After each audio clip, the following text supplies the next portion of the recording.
Assalamualaikum warahmatullahi wabarakatuh. Baik, kita lanjutkan materinya. Kali ini kita akan membahas materi 3 strip 4, lesson 3 strip 4, yaitu mengenai terminologi pemodelan data dan pemetaan. Tujuan dari mempelajari materi ini yaitu yang pertama, menerapkan pemetaan terminologi antara model logik dan fisik. Memahami dan menerapkan konvensi penamaan Oracle untuk tabel dan kolom yang digunakan dalam model fisik, menerapkan aturan pemetaan hubungan untuk mentransformasi hubungan dengan benar. Kita mulai dari logic untuk transformasi fisik ya. Jadi dari logical to physical transformation. Ini contohnya kita punya model logic seperti ini. Kemarin sudah kita pelajari mengenai IRD, Entity Relationship Diagram. Ada entity employee dan entity department yang saling berelasi atau punya relationship di sini. Ini ada ID, first name, last name, dan payroll ID ini ya. Kemudian proses transformasinya menjadi model fisik itu jadi sebuah tabel dari sebuah entitas atau entity ya. Kita lihat di sini kolom name-nya masih ada sama ya, ID, ada first name, last name, kemudian ada payroll ID, ada satu lagi department ID. Jadi kalau dalam entitas memang di sini tidak dituliskan ID-nya departemen atau foreign key-nya ID departemen sebagai foreign key kalau di employee. Kalau di sini kan ID-nya di departemen sebagai primary key ya. Tapi kalau dalam entitas itu tidak dituliskan. Sehingga ketika transformasi atau proses transformasinya menjadi model fisik ya dari logic, kita tuliskan foreign key-nya seperti ini ya. Untuk payroll ID itu unique key namanya, unique key ya. Jadi nanti memang ada berbeda, bukan sebagai primary key tapi hanya sebagai unique ya. Artinya key itu kolom itu jadi kolom yang unik ya. Bersama dengan primary key tapi tidak membedakan dengan yang lain. Hanya ada keunikan ya. Implementasi secara fisik database relasional jadinya, departemennya dari ID name, ID-nya sebagai primary key. Nanti departemen ID ini itu berelasi dengan ID yang ada di departemennya. Seperti itu loh contoh untuk transformasinya. Kita lihat sekarang pemetaan terminologinya ya. Dari IRD menjadi desain fisik ya. Di analisis IRD itu ada entitas, instan, atribut, ada UID utama atau primary key, ada UID secondary atau tadi foreign key, kemudian ada relationship. Ketika menjadi sebuah desain fisik, ya, entity itu jadi tabel, instan itu jadi baris, ya, atribut itu jadi kolom, UID utama jadi primary key, ini secondary ID, UID tadi jadi unique key, relationship-nya yang jadi foreign key-nya ya. Diimplementasinya seperti ini. Jadi ini pemetaan terminologinya kalau kita mau mengubah yang semula menjadi semula masih pemodelan data atau secara logik dari sebuah IRD ya menjadi desain fisik seperti ini. Entitas dan tabel yang sesuai. Kita punya entitas misalnya ini student, ada atributnya ID, first name, dan last name-nya. Kemudian satu entitas itu jadi tabel tadi ya, seperti pemetaan yang tadi ya. Ya. Tabelnya seperti apa? Ada tabel student, tabel siswa, ID-nya tetap, first name-nya ada, kolom-kolomnya atau atribut-atribut ini jadi kolom ya. Jadi kolom tabel. Seperti ini ya, atributnya jadi kolom. Ya, seperti itu ya, masih mudah kan? Ya, jadi sehingga nanti kalau dalam tahapan pemodelan data itu kita buat IRD dulu, baru nanti tabel-tabelnya terbentuk, baru nanti direlasikan tabel-tabelnya, digambarkan model relasi tabelnya itu ya. Entitas dan tabel yang sesuai dulu. Jadi entitas jadi tabel, entitas dari entitas student jadi tabel student. Sekarang atribut dan kolom yang sesuai. Atributnya ini tadi ID, first name, dan seterusnya. Kemudian jadi kolom seperti ini, ID, first name, last name, tidak ada perbedaannya, street address, dan ada city di sini. Sepanjang entitas itu berdiri sendiri, ya tentu saja seperti atributnya ya, sama ya. Kemudian ada instan dan baris yang sesuai tadi, row ya. Entitasnya student, instannya tadi barisnya adalah JSmith. JSmith ini JSmith. Jadi row dia nanti ya. Instannya JSmith. Jadi dari entitas itu jadi membuat sebuah instan yaitu JSmith. Ketika ditransformasikan ke dalam bentuk tabel, jadi row dia JSmith ini, last name dan first name dan last name-nya. Kemudian kelengkapan yang lainnya street address dan city ya. Ini row, ini satu baris ya. Dulu disebut satu record ya. Notasi diagram tabel. Sebuah tabel diagram atau sebuah diagram tabel adalah dokumentasi tambahan yang sering digunakan untuk menjelaskan lebih lanjut tentang key dan kolom dalam database fisik. Tabel student seperti ini, kemudian ada ini kolomnya seperti ini. Ini adalah notasinya ya. Kemudian ada optionality, ini bintang semua, option ya. Jenis key-nya di sini ada primary key untuk kolom name ID di tabel student. Ya. Kemudian konvensi penamaan untuk tabel. Ya. Nama tabel adalah bentuk jamak dari nama entitas. Maka kita sering lihat beberapa jenis-jenis contoh-contoh database dari luar negeri sana. Nama-nama tabelnya selalu ada S-nya di belakangnya. Ya. Ketika nama tabel mahasiswa atau siswa atau student jadi students gitu ya. Nanti product, products gitu ya. Customer, customers gitu ya. Jadi nama bentuk jamak plural ya. Seperti ini. Nama kolom sama dengan nama atribut kecuali karakter khusus dan spasi diganti dengan garis bawah. Ya, seperti ini aslinya dari entitas itu ketika jadi tabel students, kemudian kolom name-nya ketika ada first name, last name seperti ini ya. Ini first underscore name, last underscore name. Tidak boleh ada spasi ya kalau di dalam tabel. Lebih-lebih di dalam kolom suatu tabel ini ya. Tapi kalau dalam entitas itu bebas ya. Boleh di spasi. Jadi itu perbedaannya. Nama kolom yang serupa dengan nama atribut kecuali karakter khusus dan spasi diganti dengan garis bawah. Tadi sudah. Kemudian nama kolom seringkali menggunakan lebih banyak singkatan daripada nama atribut. Contoh nama depan menjadi first name atau F name gitu ya. Nah, seperti ini. Jadi first name jadi F name atau di underscore gini ya, first name untuk supaya kadang tergantung kita sendiri ya membuat tabel nama-nama kolomnya mau jelas atau singkatan ya. First name jadi F name gitu ya. Last name L name gitu ya. Nah, itu kembalikan kepada pemahamannya nanti lebih mudah mana dari memahami sebuah kolom-kolom dalam sebuah tabel ketika disebutkan nama kolomnya lengkap atau singkatannya ya. Untuk nama singkat tabel, nama singkat unik untuk setiap tabel berguna saat menamai kolom foreign key ini ya. Ketika ada tabel private home, kemudian ketika jadi ini entitas private home, kemudian jadi tabel private underscore homes gitu ya pakai S.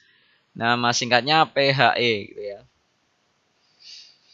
Yang lainnya masih sama dengan yang tadi ya.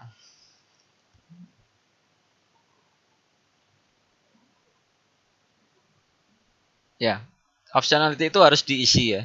Ini harus diisi semua. Ketika dia optionality untuk komen, itu boleh tidak diisi sebenarnya. Nama singkat tabel, buat nama singkat berdasarkan nama entitas yang berisi lebih dari satu kata, nama entitas yang berisi satu kata tetapi lebih dari satu suku kata, nama entitas yang berisi satu suku kata tetapi lebih dari satu karakter. Private home, private homes, PHE, nggak boleh seperti ini ya. Jadi boleh nama entitas nama singkat dari tabel itu boleh berasal dari nama entitas yang berisi lebih dari satu kata. Ya, tetap aslinya ya private homes gitu, tapi dengan underscore atau digabung. Atau nama entitas bisa dari nama entitas yang berisi satu kata tetapi lebih dari satu suku kata ya. Private gitu boleh. atau nama diambil dari nama entitas yang berisi satu suku kata tetapi lebih dari satu karakter ya, seperti itu. Kemudian ini ada batasan penamaan dengan oracle. Tabel dan nama kolom itu harus dimulai dengan huruf. Dapat berisi hingga 30 karakter alfanumerik, tidak boleh berisi spasi atau karakter khusus seperti tanda seru misalnya, tetapi tanda dolar, crash, dan underscore itu diizinkan. Kemudian tidak boleh merupakan kata-kata yang dicadangkan dalam Oracle Database atau SQL. Penamaan tabel harus unik dalam satu akun pengguna di database Oracle. Nama kolom harus unik juga dalam tabel. Gitu ya. Berikutnya kita masuk ke dalam pemetaan hubungan atau relationship mapping atau pemetaan relationship. Relationship itu dipetakan antara primary key dan foreign key agar satu tabel dapat menjadi acuan tabel lainnya. Hubungan atau relationship itu membuat satu atau beberapa kolom foreign key dalam tabel di banyak sisi relationship. Kita menggunakan nama singkat dari tabel untuk menamai kolom foreign key. Sebagai contoh pada halaman berikutnya atau slide berikutnya itu ada kolom foreign key pada tabel employees adalah dpt underscore id untuk relationship dengan departemen dan mgr id untuk relationship berulang dengan dirinya sendiri, manager ya. Kita lihat relationship, pemetaan relationship yang diilustrasikan seperti ini. Ini untuk nanti di dalam ini entitasnya, kemudian ada dua entitas ya, employee dan departemen. Kemudian ditransformasikan ke dalam sebuah bentuk tabel employees gini ya. ID, first name, last name, payroll ID. Nah, ini ada dpt underscore ID. Ini nama singkatnya di sini ya. Ya. Sebenarnya di sini juga boleh ditulis dpt ID, di sini dpt ID juga boleh. Jadi ini asal mulanya. Ada beberapa contoh nama relasi atau antara primary key, foreign key dan primary key itu nama kolomnya berbeda, tapi yang terpenting tipe datanya harus sama ya. Jadi seperti ini ya, dpt ID, kemudian mgr ID nanti kalau untuk foreign key ke dia sendiri itu ya. Jadi foreign key-nya untuk departemen ID kan harusnya ada departemen underscore ID. Ini ditulis dpt, ya, disingkat ini ya. Pemetaan relationship yang dilarang. Relationship pair atau hubungan paralel dipetakan ke kolom foreign key di banyak sisi. Seperti relationship one to many yang lainnya. Dalam hal ini kolom foreign key berperan ganda karena juga merupakan bagian dari primary key.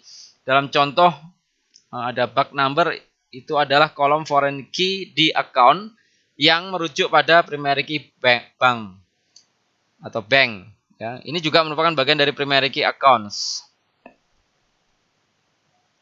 Contohnya seperti ini. Ini adalah pemetaan yang dilarang. Ini yang entitasnya betul ya. Cuma ketika dipetakan relationship-nya ini ya, number, kemudian ada bank number ya. Foreign key merujuk seperti situ ya. Seperti tadi.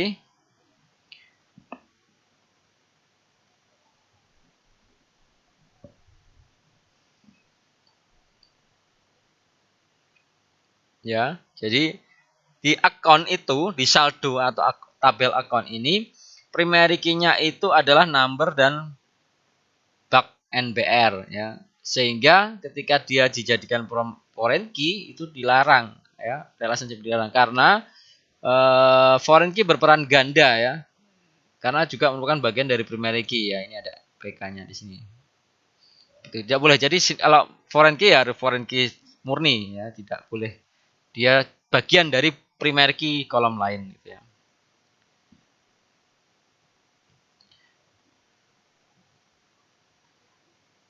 Memetakan relationship many ke many to many atau banyak ke banyak ya. Relationship man to m itu teratasi dengan entitas perpotongan yang dipetakan ke tabel perpotongan.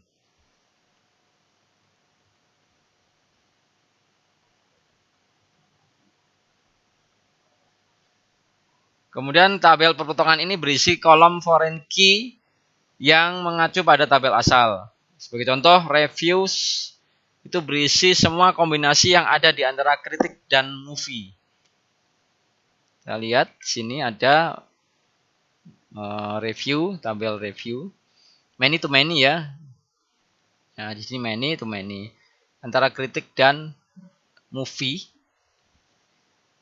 review itu merupakan kombinasi yang ada.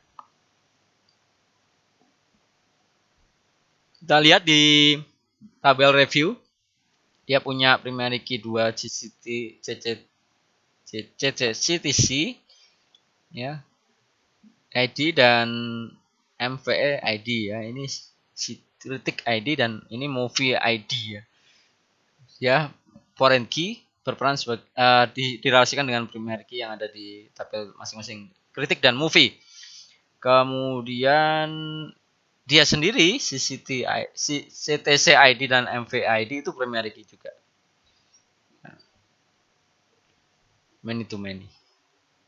Kemudian memapping atau memetakan relationship one to one atau satu ke satu. Saat mentransformasikan relationship one to one, Anda membuat foreign key dan unique key. Semua kolom foreign key ini juga merupakan bagian dari unique key. Jika relationship itu bersifat wajib pada satu sisi, foreign key dibuat dalam tabel yang sesuai. Dalam contoh, CBE code adalah kolom foreign key di employees yang merujuk pada primary key cabi celas ya. Kemudian CBE code itu mungkin juga dapat menjadi unik dalam tabel employees. Kita lihat dulu langsung aja. Tadi dalam contoh ini ya ada mapping one to one ya antara satu employee dan Cubicel. Apa sih Cubicel ini ya? Anggap aja hobi gitu ya misalnya gitu ya. Atau apa ini? Nanti kita cari. Kemudian ini coba saya cek.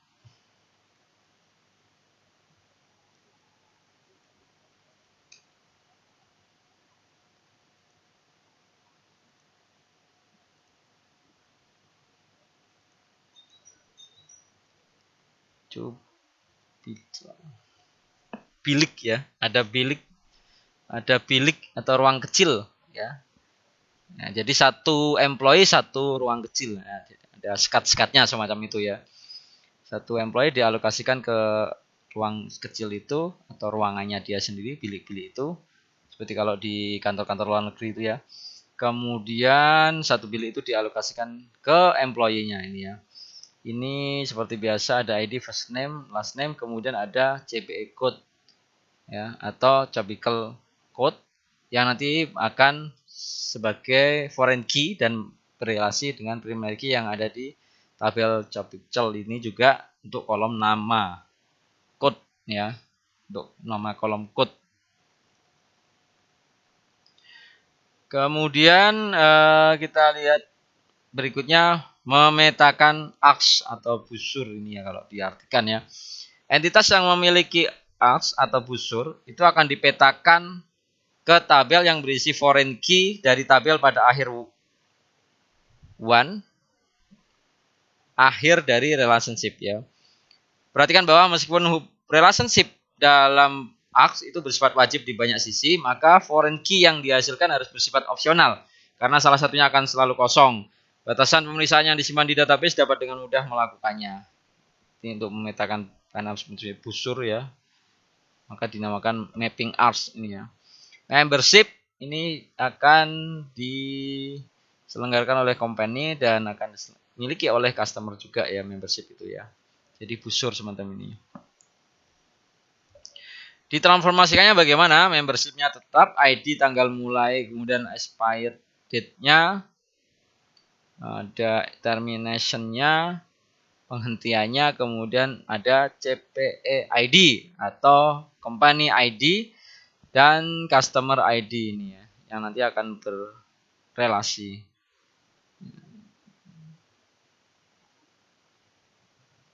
Ya, seperti itu.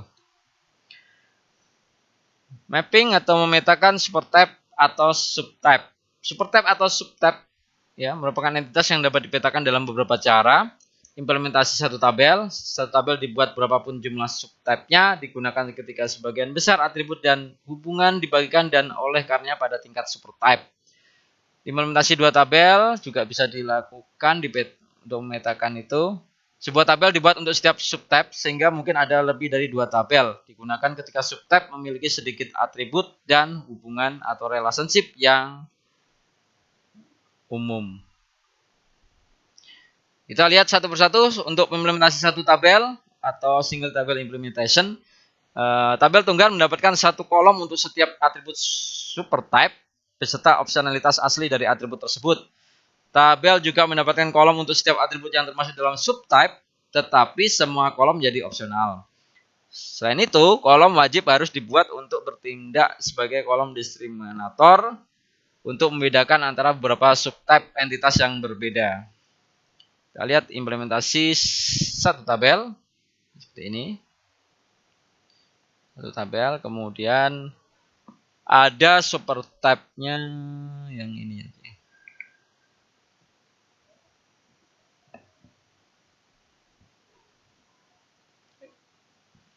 Di manage departemen kemudian dengan agensi ini ya. Untuk tabel departemennya ada primary key-nya, kemudian agensinya juga ada primary key-nya, masing-masing punya sendiri ID. Sedangkan di tabel employee-nya ada ID, first name, last name, salary. Seperti ini. Kemudian dia punya ini ya, jam waktu kerjanya. Ada primary key yang nanti berrelasi dengan departemen dan agensi. Satu lagi ada untuk manajer yang dengan dia sendiri itu ya.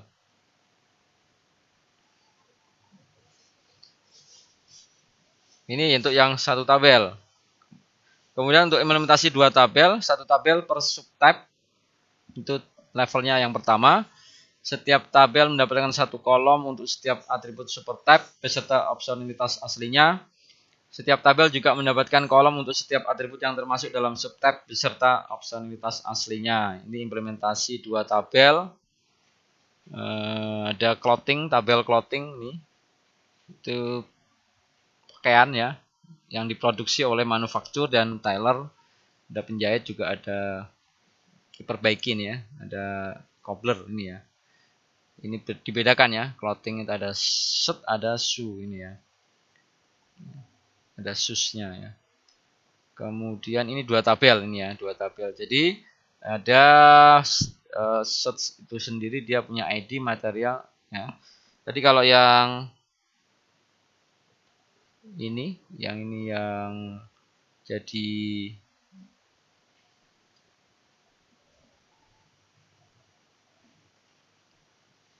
super dan subtype-nya kalau satu tabel itu ya.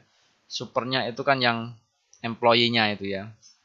Kemudian kalau yang subtype-nya itu yang nanti ini ya, ada employee yang full time dan part time gitu ya. Seperti itu. Tapi ini satu tabel ya. Sedangkan kalau yang dua tabel itu super type-nya ya clothing tadi itu, pakaian ya.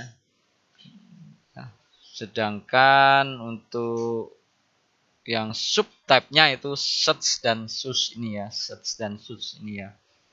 Seperti itu. Di latihan project ini DFO 34 database-nya toko Oracle Baseball League itu menerapkan aturan pemetaan hubungan atau relationship untuk mentransformasi hubungan. Ya, summary-nya atau rangkumannya dalam materi ini seharusnya kalian sudah mempelajari cara menerapkan pemetaan terminologi antara model logik dan fisik, memahami dan menerapkan konvensi penamaan Oracle untuk tabel dan kolom yang digunakan dalam model fisik, menerapkan aturan pemetaan relationship untuk mentransformasi relationship yang benar. Baik, mungkin hanya ini yang bisa saya sampaikan. Terima kasih. Saya akhiri. Wassalamualaikum warahmatullahi wabarakatuh. Wallahul muwaffiq ila aqwamit thoriq. Assalamualaikum warahmatullahi wabarakatuh.